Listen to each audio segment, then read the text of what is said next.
विनोद आपल्या मुलगी नेहाला भेटण्यासाठी तिच्या शाळेत गेला. तेव्हा त्याने पाहिलं की संगीता नेहाला घेऊन शाळेबाहेर निघत होती. तो धावत तिच्या समोर गेला आणि म्हणाला, तिला कुठे घेऊन चालली आहेस? कोर्टाच्या आदेशानुसार आज महिन्याचा शेवटचा गुरुवार आहे. आज मी माझ्या मुलीला भेटणार आहे. संगीता म्हणाली, पुढच्या महिन्यात भेट. आज मी माझ्या माहेरी जात आहे. थोड्याच वेळात माझी ट्रेन आहे. विनोद तिच्या समोर उभा राहून तिच्या मुलीचा हात धरून म्हणाला, तू असं करू शकत नाहीस. तुला माहिती होतं की आज मी नेहाला भेटायला येणार आहे, तरीही तू आजचं तिकीट का काढलंस? संगीता आपल्या घटस्फोटित नवऱ्याला ढकलत म्हणाली, सोड माझ्या मुलीचा हात. मला उशीर होत आहे. माझी ट्रेन निघून जाईल. संगीताने दिलेल्या धक्क्यामुळे विनोदच्या हातातून नेहाचा हात सुटला आणि तो खाली पडला. संगीता नेहाला घेऊन पटकन एका ऑटोमध्ये बसली आणि ऑटोमध्ये निघून गेली. विनोद ऑटोच्या मागे धावत राहिला, पण ऑटो वेगाने पुढे निघून त्याच्या नजरेआड झाला. घाईघाईने विनोदने दुसरा ऑटो घेतला आणि संगीताचा पाठलाग सुरू केला. आज तो खास आपल्या मुलीला भेटण्यासाठी ऑफिसमधून पूर्ण दिवसाची रजा घेऊन आला होता. त्याचा विचार होता, नेहाला बोर्डिंग स्कूलमध्ये बाहेर घेऊन जाईल, तिच्यासोबत काही तास घालवेल. पण संगीताने त्याचे सारे स्वप्न उद्ध्वस्त केले. त्यांच्या घटस्फोटाला 1 वर्ष झाले होते. 7 वर्षाची नेहा ही संगीताकडे होती, पण तिच्या शिक्षणाचा सारा खर्च विनोदच करत होता. शिक्षणावर जास्त खर्च होईल म्हणून संगीताने नेहाला एका महागड्या बोर्डिंग स्कूलमध्ये दाखल केले होते. विनोदने त्याला खूप विरोध केला होता, पण काहीच उपयोग झाला नव्हता. घटस्फोटानंतरही संगीता त्याला शांत बसू देत नव्हती, पण आज तर तिने सगळ्याच मर्यादा ओलांडल्या होत्या. खूप मोठ्या प्रतीक्षेनंतर तो आपल्या लेकीला भेटायला आला होता. तो तिच्यासाठी खास गाजराचा हलवा घेऊन आला होता, चॉकलेट्स आणि कपडे घेऊन आला होता. 1 महिन्यापासून तिची वाट पाहत होता. आता तिची भेट न मिळाल्याचं दुःख त्याच्या डोळ्यातून पाणी बोलून वाहू लागलं.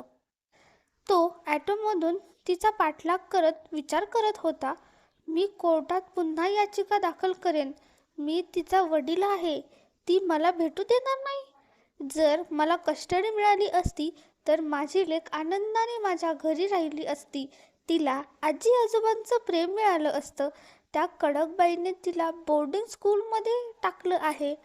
तिला आपल्या मुलीची जराही दया येत नाही. जेव्हा तो स्टेशनवर पोचला तेव्हा त्याने पाहिलं की संगीता मुलीचा हात धरून ट्रेनमध्ये चढत होती. तेव्हा तोही त्याच्या मागे ट्रेनमध्ये चढला. तो जनरल डबा होता आणि डब्यामध्ये फारशी गर्दी नव्हती. तो थेट आपल्या मुली नेहाजवळ जाऊन बसला. संगीताने विनोदला पाहिलं आणि नाक मुरडत बोलली, तू इथे माझ्या मागे आलास का? विनोद शांतपणे म्हणाला, तुझ्या मागे कोण आले? मी इथे माझ्या मुलीसाठी आलो आहे. असं म्हणत त्याने नेहाला आपल्या मांडीवर बसवलं. नेहा पप्पा म्हणत त्यांच्याशी लिपटून गेली. नेहाच्या डोक्यावरून हात फिरवताना विनोदच्या डोळ्यात पाणी आलं.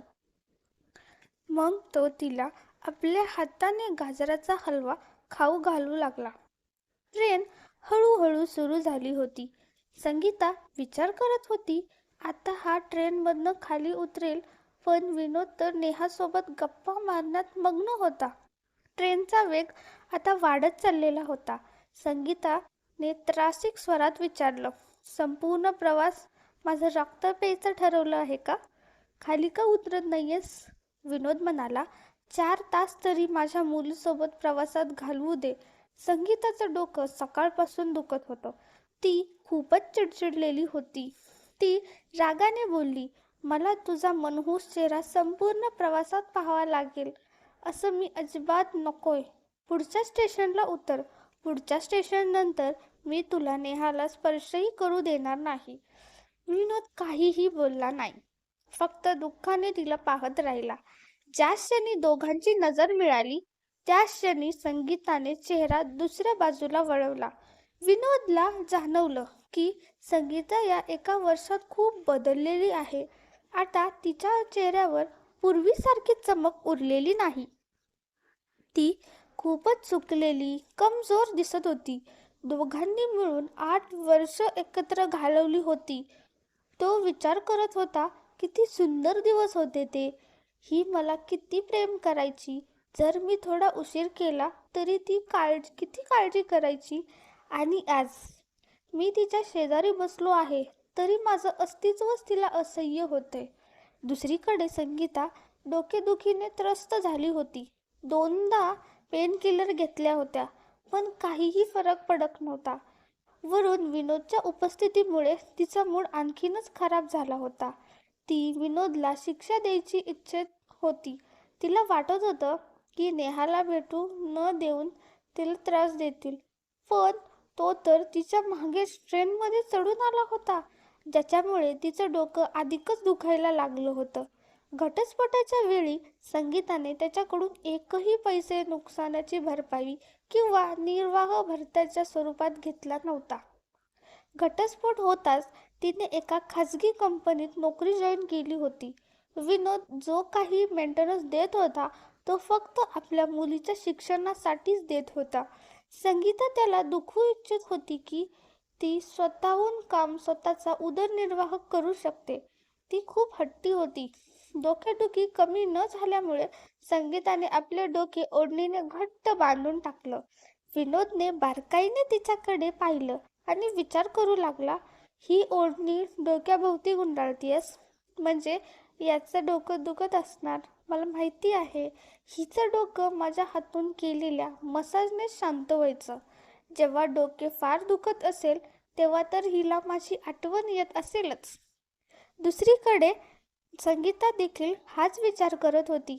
हा माणूस कधी माझ्या डोकेदुखीवरचं औषध होता आणि आज याचमुळे माझं डोकं दुखतंय.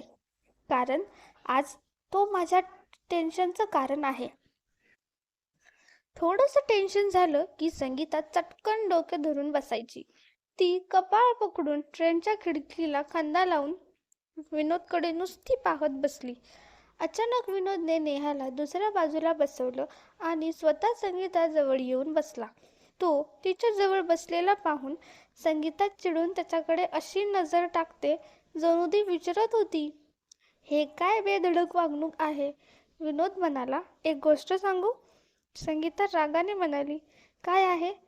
विनोद जरा संकोचून म्हणाला, थोडं डोकं इकडं वळव, थोडंसं दाबून देतो. संगीता चकित होऊन त्याच्याकडे पाहत म्हणाली, निघून जा इथून. तुला माहीत नाही का आता तू माझा नवरा राहिलेला नाहीस आणि मी कोणत्याही परक्या पुरुषाला स्वतःला हात लावू देत नाही. विनोद तिच्या डोक्याकडे बघत उदासपणे म्हणाला, काही क्षणासाठी मला एक मित्र समज. तुझं दुःख पाहत नाही ग. संगीताने नाक मुरडत तोंड वळवलं आणि गप्प बसून खिडकी बाहेर पाहू लागली. विनोद आपल्या मुलीकडे वळून म्हणाला, नेहा बेटा, मम्मीला सांग मला तिचं डोकं दाबू द्यावं. मी खूप छान मसाज करतो. नेहा म्हणाली, मम्मी मसाज करून घे ना. माझ्या पप्पांच्या हातात जादू आहे, जादू. ते हात लावताच की तुझं डोकेदुखी गायब होईल. संगीता अस्वस्थ झाली. रागाने म्हणाली, बेटा हा तुझा पप्पा असेल पण माझ्यासाठी आता हा एक अनोळखी पुरुष आहे. त्याला सांग मी कुठलीही बेशरम बाई नाही की कोणत्याही परक्या माणसाला माझ्या शरीराशी मसाज करू देईन. संगीताचे असे कठोर शब्द ऐकून विनोद हादरला, पण त्याने हिंमत न हारता उत्तर दिलं, अग्नीच्या साक्षीने घेतलेले 7 फेरे कोर्टाच्या काही कागदामुळे तुटत नाहीत. तू नेहमीच माझी पत्नी राहशील. 7 जन्म नसले तरी या जन्मात तर तू फक्त माझीच पत्नी आहेस. संगीता त्याच्याकडे रोखून पाहत चिडून म्हणाली, तुला वाटतंय मी पुन्हा तुझ्या आयुष्यात परत येईन. विनोद डोळे खाली घालून म्हणाला, तुझं मला माहीत नाही पण मी वचन देतो या जन्मात तरी तुझाच राहीन. दुसऱ्या कोणत्याही स्त्रीकडे बघणार नाही. हे सगळं ऐकून संगीता मनात अस्वस्थ झाली पण तिने ते डोळ्यातून दाखवून दिलं नाही. पण ती त्याच्यावर तिरस्कार शब्दात वार करत म्हणाली, हे डायलॉग तुझ्या खिशात ठेव. जेव्हा मी जवळ होते तेव्हा तुला माझी किंमत नव्हती. त्यावेळेस तुला आई बाबा आणि भाऊ भाऊजे जास्त जवळचे वाटायचे. विनोद शांतपणे म्हणाला, आपल्या हृदयावर हात ठेवून विचार कर, खरंच मी इतका चुकीचा होतो का? एका पुरुषाचं आपल्या कुटुंबाबद्दल काही कर्तव्य असू शकत नाहीत का? संगीता म्हणाली, ही नैतिकता आणि कर्तव्यासारख्या गोष्टी माझ्यासमोर सांगू नकोस. एका स्त्रीला तिचा नवरा पूर्णपणे हवा असतो. तुकड्यांमध्ये विभागलेला नवरा तिला आवडत नाही. विनोद एका वकील सारखा युक्तिवाद करत म्हणाला, पुरुष तुकड्यांमध्ये तेव्हाच विभागतो जेव्हा तो दुसऱ्या स्त्रीकडे वळतो, पण जो आपल्या कुटुंबासाठी विचार करतो तो विभाजित नसतो, तो जोडलेला असतो. संगीता उठून उभी राहिली आणि नेहाच्या दुसऱ्या बाजूला जाऊन बसली. आता पुन्हा एकदा मुलगी दोघांमध्ये आली होती. अंतर निर्माण झाल्यानंतर संगीता म्हणाली, तुझ्या याच युक्तिवादामुळे मला तुझ्यापासून चीड यायची. तू माझा कधीच होऊ शकला नाहीस, म्हणूनच मी तुला सोडलं. आता मला माझ्या मर्जीवर जगू दे. विनोद हळूच आवाजात म्हणाला, एक गोष्ट विचारू? संगीता थेट बघत म्हणाली, काय? विनोद म्हणाला, माझ्यापासून दूर जाऊन तू खरंच खुश आहेस का? मी खरंच इतका वाईट आहे का? एकटी असतेस तेव्हा तुला माझी अजिबात आठवण येत नाही का? माझ्यात फक्त त्रिकुटच होत्या का? थोड्याशा तरी चांगल्या आठवणी नाहीत का तुला माझ्या? संगीता वळून दुसऱ्या बाजूला झोपली. नंतर बऱ्याच वेळानंतर ती म्हणाली, मी आता पुन्हा तुझ्या शहरात येणार नाही. आता मी माझ्या माहेरीच एखादं भाड्याचं घर घेईन, तिथेच नोकरी करेन आणि नेहाला सुद्धा तिथेच शिकवेन. हे ऐकून विनोद दुखावला. त्याला वाटलं, ही स्त्री फक्त शिक्षा देणंच जाणते. आता तरी ती माझ्या मुलीला आणखीनच माझ्यापासून दूर करत आहे. विनोदचं मन खिन्न झालं. तो उदास होऊन उठला आणि समोरच्या रिकाम्या सीटवर जाऊन बसला आणि म्हणाला, मी पुढच्या स्टेशनवर उतरतो. आता तुला अजूनच त्रास देणार नाही. वडिलांना उदास पाहून नेहा मम्मीकडून उठून पप्पाकडे येऊन बसली. जेव्हा सीटवर विनोद बसला होता तिथे आधीपासूनच एक सुंदरशी मुलगी बसलेली होती. ती दोघांच्या बोलण्याकडे कान देऊन ऐकत होती. सुरुवातीला विनोद आणि त्या मुलीमध्ये अंतर होतं, पण नेहा सुद्धा पप्पाजवळ बसल्यामुळे आता त्यांच्यामध्ये अंतर उरलं नव्हतं. ती सुंदर मुलगी आता विनोदला स्पर्श करत बसली होती. दोघांचे खांदे आणि पाय एकमेकांना लागून होते. संगीता गप्प बसून होती, पण तिची नजर वारंवार त्या दोघांच्या स्पर्शाच्या ठिकाणी जात होती. आधीच डोकेदुखीमुळे ती अस्वस्थ होती.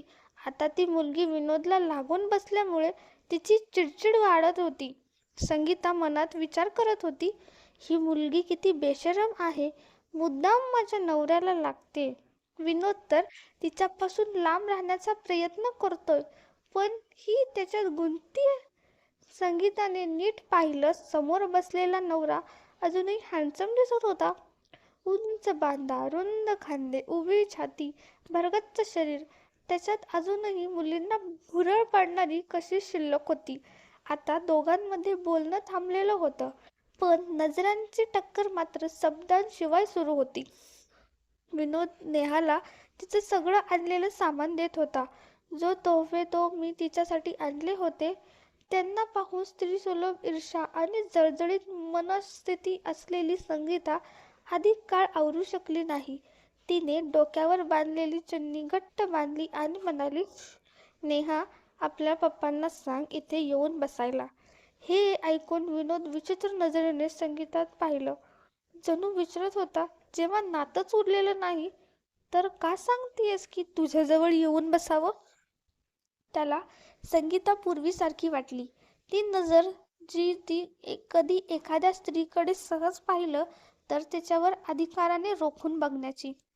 ज्या मुलीच्या शेजारी तो बसला होता ती मोबाईल वापरत होती, पण तिचे कान कदाचित या घटस्फोटित जोडप्याच्या बोलण्याकडे लागलेले होते. त्यामुळे संगीता जेव्हा विनोदला पुन्हा जवळ बसायला सांगते तेव्हा ती हसू लागली. विनोद नेहाला घेऊन परत संगीताजवळ येऊन बसला. यावेळी तो संगीता खूपच जवळ बसला होता.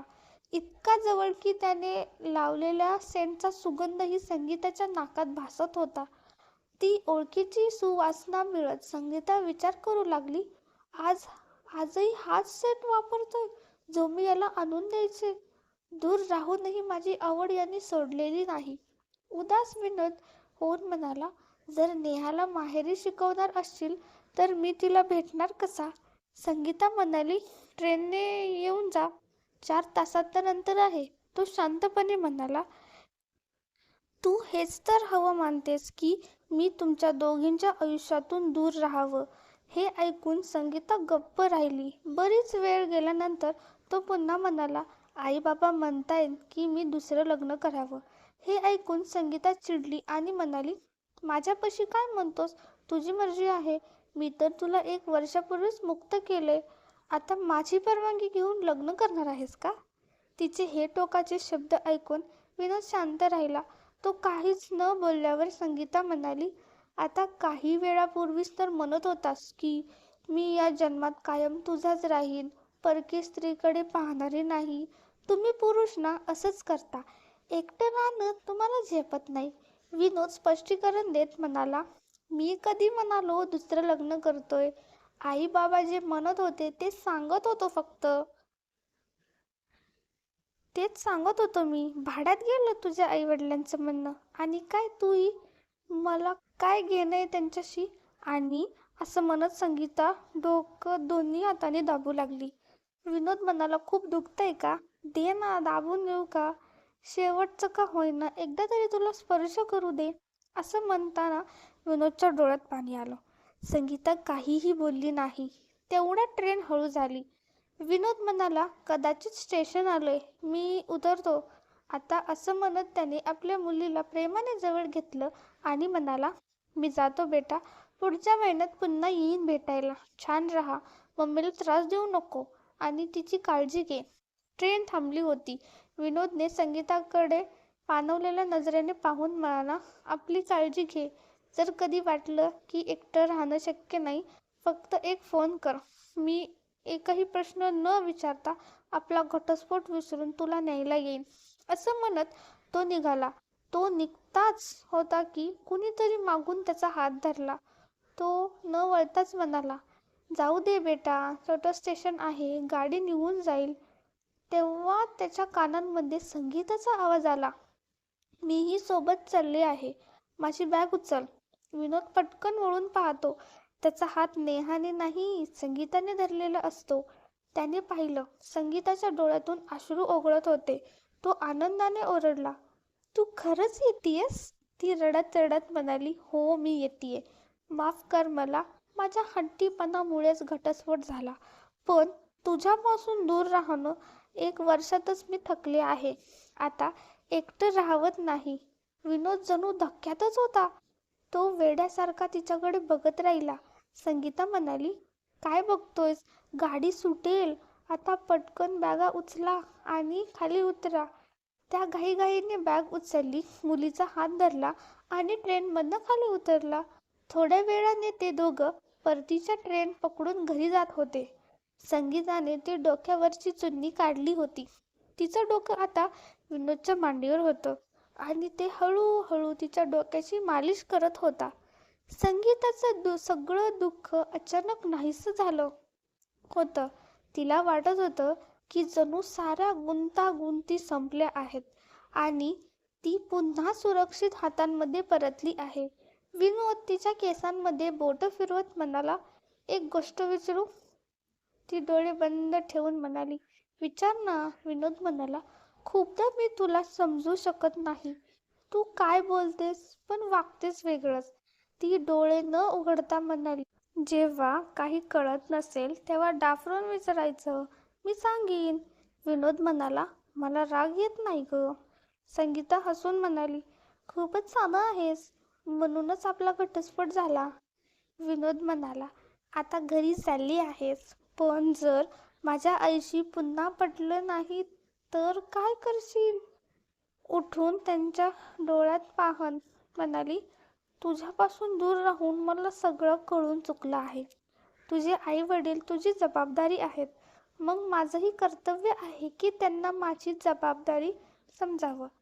पण तरीही जर मी काही चुकीचं केलं तर तू एक मला झापड मार. तो निरागसपणे म्हणाला. झापड मारल्यावर रडशील तर? ती डोळे पुसत म्हणाली. तेव्हा घट्ट मिठी मार. सगळं दुःख, तक्रारी विसरून जाईन. ही गोष्ट कशी वाटली खाली कमेंट करून नक्की सांगा. धन्यवाद.